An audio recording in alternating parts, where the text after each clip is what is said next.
Hey y'all, I decided that this video would be a vlog style video.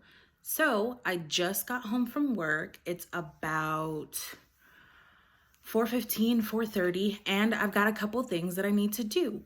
So the first thing I'm gonna do is pack some orders that came throughout the day. And then the second thing that I have to do is in those orders, one of them was a custom order. So I've got to go ahead and make that candle. Every other candle is already made. So I'm going to go ahead and set up and let you all watch me pack that order. Make the candle in that custom order and then package some other orders. So come along.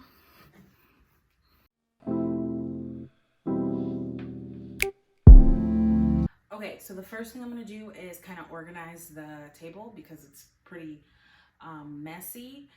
So I'm going to skip through that or fast forward through that while I quickly clean up, and then we'll go ahead and jump into making the candle for the custom order. I'm gonna go ahead and turn on the Presto pot for that order and then clean up.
Okay, so it's been a little while later.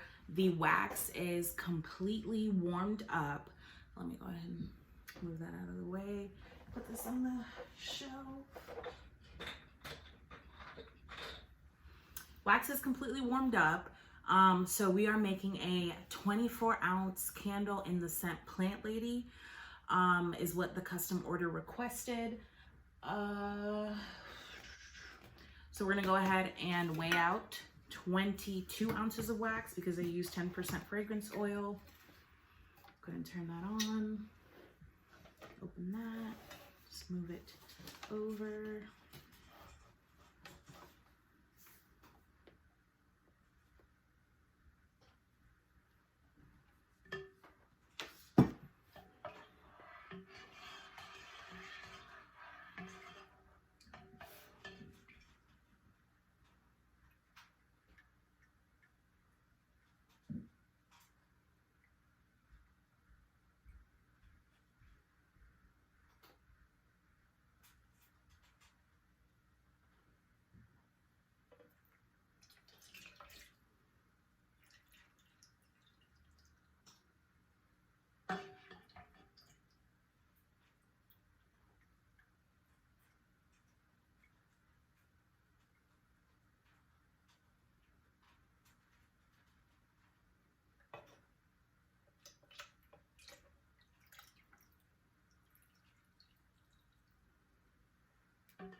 We're almost there.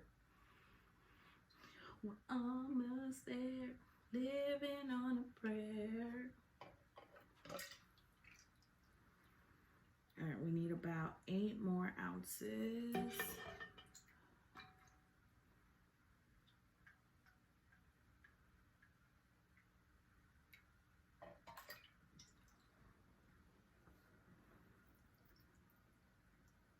All right, less than 5 ounces, which should be this. We shall see.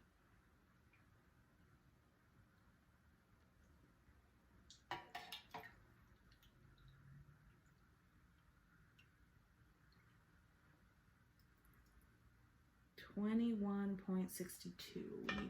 We need a less than half of an ounce.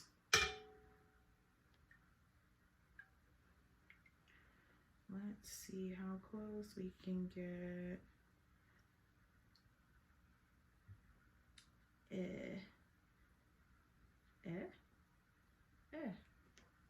There we go, 22. So we weighed out 22 ounces. We are going to now add our fragrance oil. Let me get a thermometer.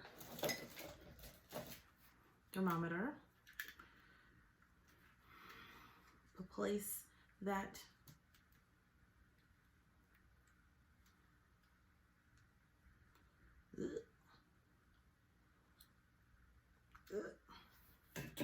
place that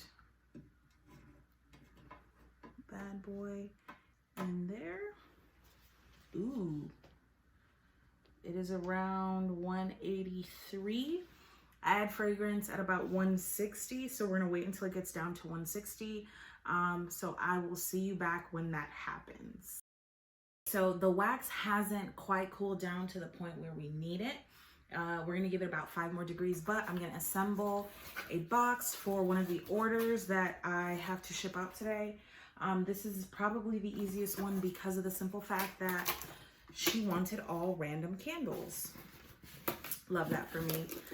So we're gonna go ahead and turn that in, turn that in, turn that in, turn that in, tuck, tuck, tuck, tuck. All right, and then we get this. This one's a white box. I typically use craft boxes, but I thought, why not try this one? Why not? And this is a craft box, it's just white, but I normally use the, you know, cardboard colored boxes.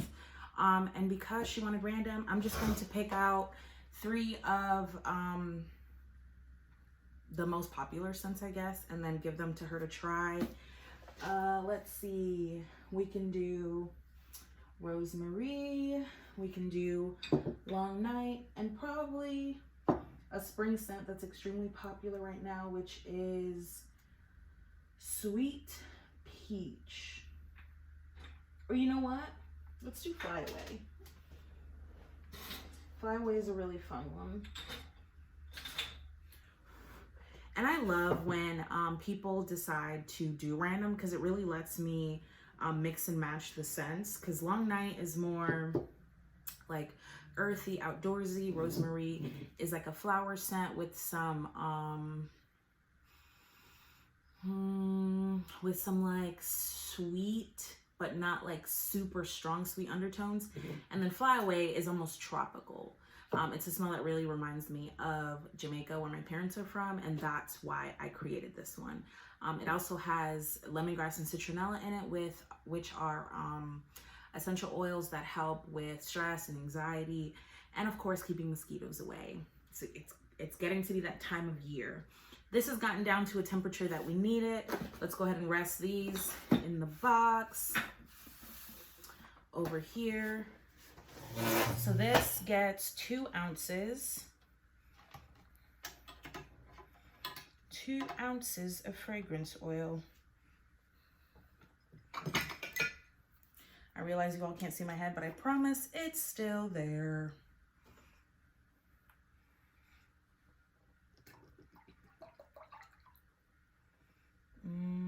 Halfway.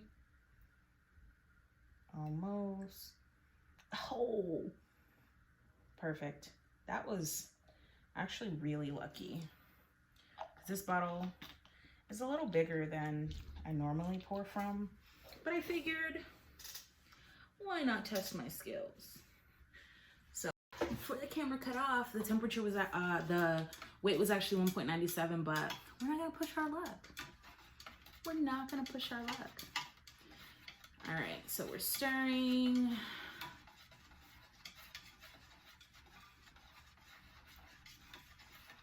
stirring, stirring. And I usually stir for about anywhere from 30 seconds to a minute, depending on how much wax is in here. And because this is a little bit more, probably do more of like a 45-second type deal.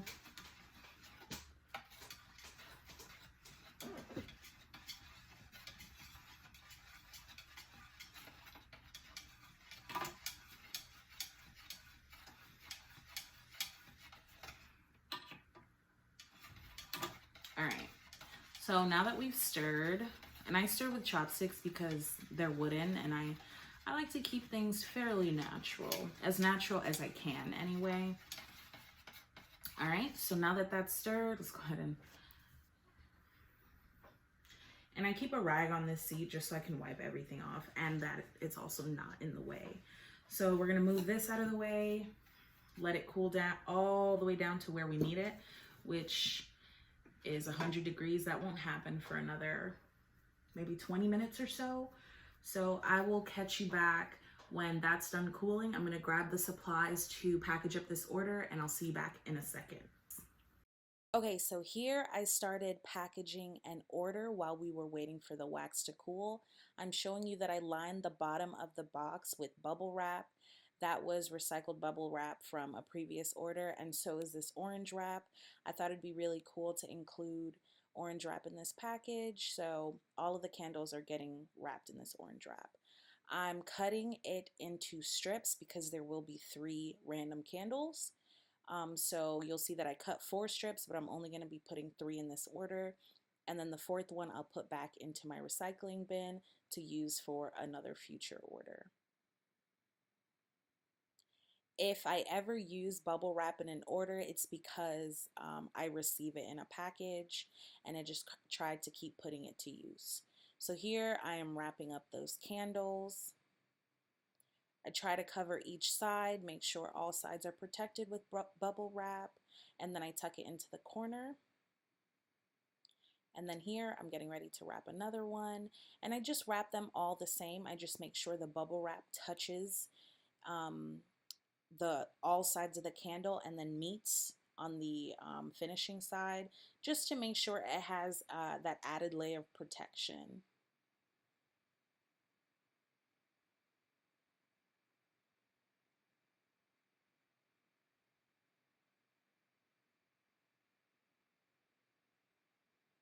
And then the goal is to make sure that the candles are packed snug enough that they don't move around. So here I'm going to add some paper that I also received in another order, just to give the candles enough padding that they're, 1, supported, and 2, that they don't shift around in the box when it's shipping. So I like to pack it nice and snug. And then here I'm reaching for a scent sample that I include in all of my orders. This scent was Sweet Peach. It's currently one of my most popular spring scents, so I try to include it in every order that doesn't have a Sweet Peach scent candle in the order. I'm packing it extremely tight so there's no shifting. I was able to hold it up without anything moving. I will do a shake test in the end to show you all that nothing moves. So here I'm reaching back for a thank you card, and you'll see that I noticed pretty quickly that this thank you card is a little too big for this package. So then I reach back for one of my smaller thank you cards. I order thank you cards in 2 sizes, the 5x7 and the 4x6. So in this box, I'll be using the 4x6.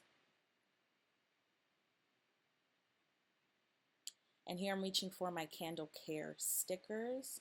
And I really like to use the Candle Care stickers because people are more likely to read it where I place it. So I tend to place my Candle Care stickers on the opposite side of the thank you card where I write my note. So when my customers read their thank you card, they're more likely to also read the Candle Care sticker. So here you can see it's right at the bottom of where I'm going to write the note. And for all of my orders, I handwrite a thank you card I let my customers know that I'm extremely appreciative of their support and that this small business couldn't function without them. And then I sign all of my orders with a heart and my name, and I'll be showing you that in a second.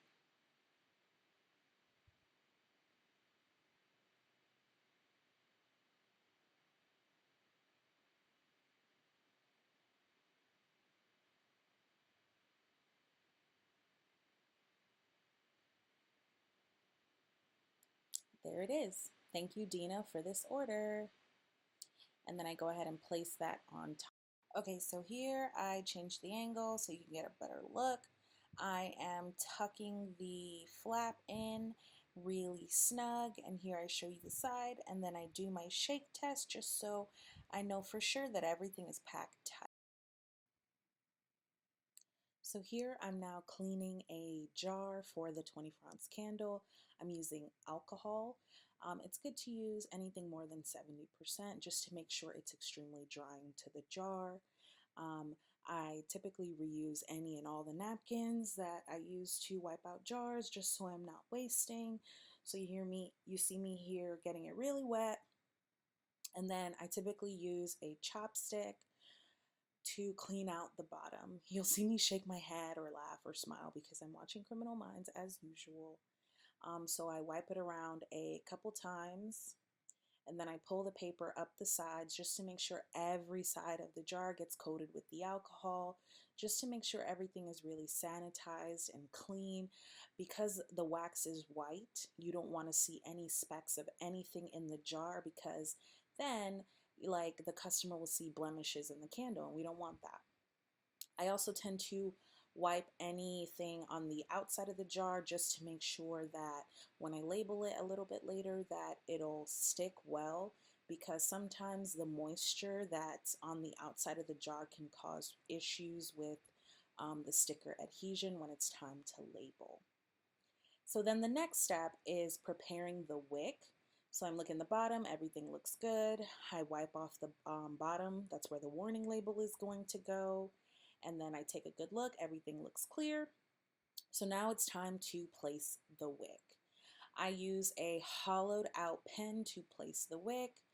I put it in the center, and then I peel the wick tab, and then I place it in the middle of my clean jar.